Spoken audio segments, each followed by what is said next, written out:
As a member of the Education Committee, what are your top priorities for reform?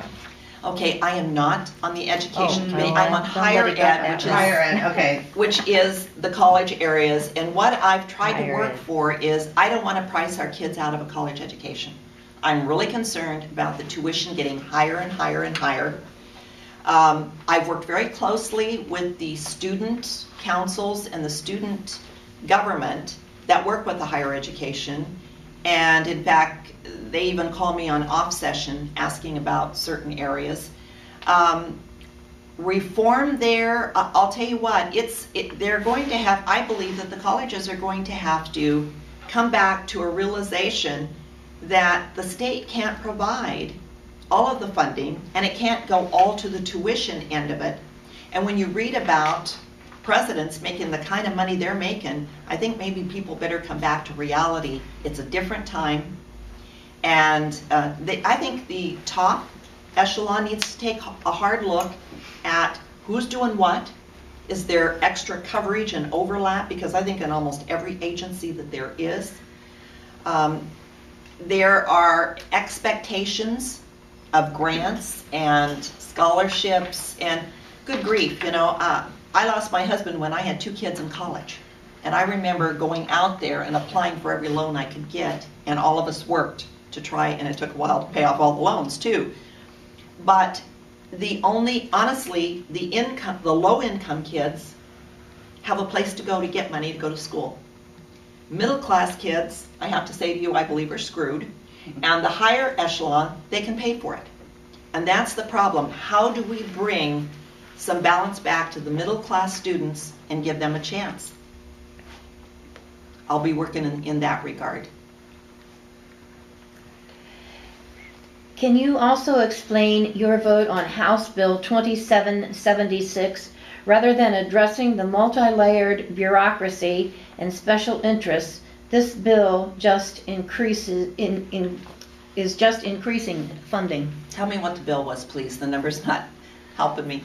The bill that increased funding for the schools, with the pencils, and it was basically supply funding. It increased supply funding for the schools. You sure was that passed last session or the session before that? Get the one that I supported last, not 2010, but 2009, we have no means of how we're going to do education, period.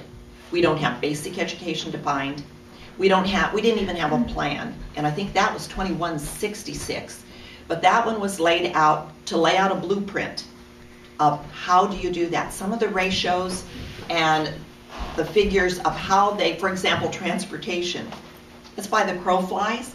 What bus do you know drives by the crow flies? I mean, some of the most uncommon sense things. I don't set in education, but what I did do is I went because education had a weekly lunch, and I would go sit in on that brown bag lunch and try to see what the education gurus were doing. In my caucus, it was Representative Skip Priest. And then if there were questions on elementary ed or what was going on, and the way it works is that whoever is the ranking minority on that committee, which it was Representative Priest, comes back to our caucus, explains the issues, and then gives a recommendation vote. And I tried to read every single bill because I haven't always voted with my caucus. There's a couple times that I was on a different side because my district was on a different side.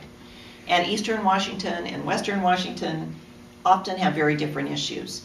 But I did vote for the education bill in 2009 because I believe we've got to have some kind of a floor plan to get started with. We're probably going to have to start phasing in how the funding's going to work. But there's a lot of work that needs to be done before that. I just came from speaking at a luncheon where the woman said to me, I am willing to pay more taxes so that my child can have PE more than once a week. And I said to her, why do you think you have to pay more taxes to do that? Again, it's not a revenue problem, it's a spending problem. We don't even know that the money allocated per student is even getting to the classroom. And we know that we have, again, a union issue there that is extremely strong. My assistant called me on the floor and she said, 17 lovely bouquets just arrived from the WEA and you didn't get one. Surprise.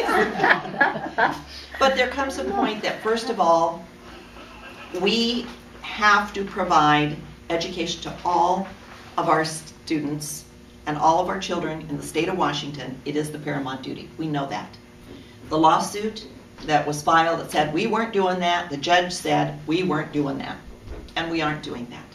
So what they need to do right now is the education committees are trying to determine what is considered acceptable, and we have to be able to show a plan on how we're going to fund education. And that's not out there yet, guys, and it's very, very expensive. So it's going to have to pass the legal test when a plan does come forward.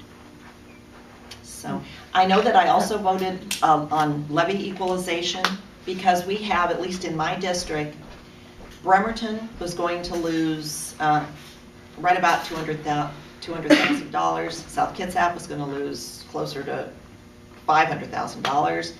Gig Harbor wasn't losing as much. They're a little different setup with the property tax and the allocations.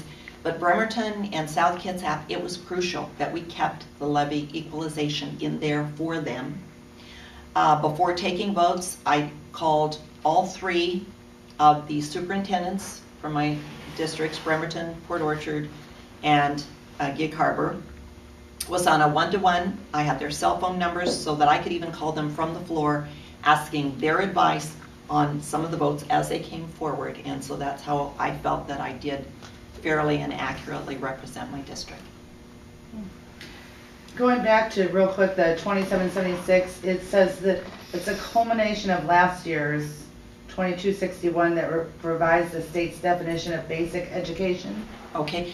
Now, some of the things too, you've got to realize that on some of these bills, they're not perfect yet. They need tweaking, but it's better than what we have.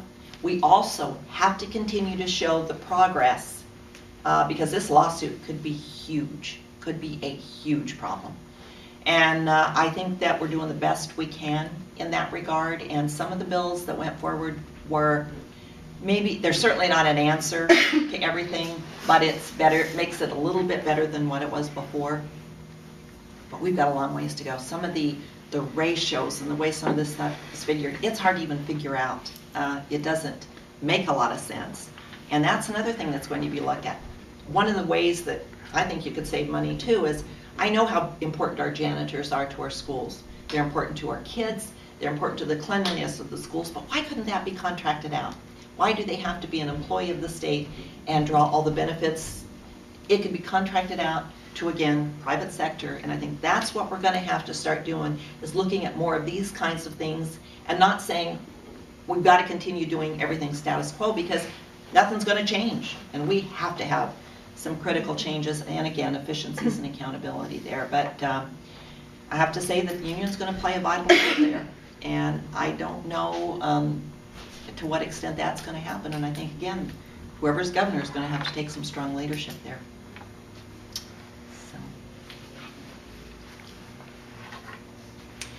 So. I'd like to just explain to you too a little bit about I'd like to come back to the private property rights a little bit. I ran a bill this year to try to just be able to notify every property owner if their property is going to be considered for a rezone classification. Just notification. Oh. Because it came to my attention through a local realtor who called me and said, Jan, do you realize, and he sat on the planning commission for me for when I was a county commissioner, there is nothing in the law that says you have to even be notified. So everybody with their busy lives, and if you don't track politics, and oh, by the way, there's going to be a rezone of your property, how the heck do you even find out? You're reading the little legal notices in the paper? I don't think so. So I asked, I tried to get that through, and the cities and the counties fought it because it was an additional expense. So it fell dead, and I wasn't going to get a hearing. So I tried again. I resurrected the thing, talked to the cities, talked to the counties. They would consider it if I did not specify it had to be written, but that it could just be notification. All right, I thought if that's the way I have to sneak in the door, then I'll try that. Got it through the House, got it through the committee first of all, which is a challenge too. Got it through the House. It went on to the Senate. I got stuck in a Senate committee, and honestly it was because she said, the chair of the committee, I went and talked to her one-on-one because I could see she wasn't going to run the bill, even call it up for a vote. She said it was too short of a session, there was a lot to do, and that wasn't a priority. So it died right there. We got part of the way. Now, what again is transparency if you're not even going to notify the property owner of that parcel? Some jurisdictions are. City of Gig Harbor is notifying. And I know at the county level, I used some of my county commissioner money to send postcards when we did the Manchester plan because I felt the responsibility that the citizens needed to know. Again, a transparency issue, but that's the kind of things that you do run up against when you're in a very strong minority, is you may have good ideas, but whether you can get them through is another thing. I challenged the Department of Ecology because I believe they're giving illegal advice to the counties, and then the county is sued, they lose the lawsuit, and then the taxpayers are paying all the legal expenses. I asked that they be investigated. I sent that to the Attorney General's office. I got a letter back from his staff saying that, well, Jan, we're going to be doing Shoreline Management Act updates. We'll just let it go to that. No, that's not a good enough answer. There's a lot of muddy water in between the Growth Management Act and the Shoreline Management Act. So I put together a bill, 34 pages, that would straighten out the Shoreline Management Act, giving local authority back to the local jurisdictions after they've had their public hearing and process with the people. So the people and the local politicians could make that decision and then send it on to Department of Ecology. Department of Ecology would serve in a advisory capacity, and they are there available for help should the local jurisdiction call on them. Didn't even get a hearing. We'll run it again, and when everybody is sitting in their shoreline management updates having one heck of a time trying to figure out how that's going to work, I could be sitting there with my bill saying, man, this would have solved it. But again, you're going to get pushback on that from the environmental community, and I'd like to ask them, did you read the bill? Why is that a problem? But, you know, you keep trying. I'll run it again, and I'll run it again.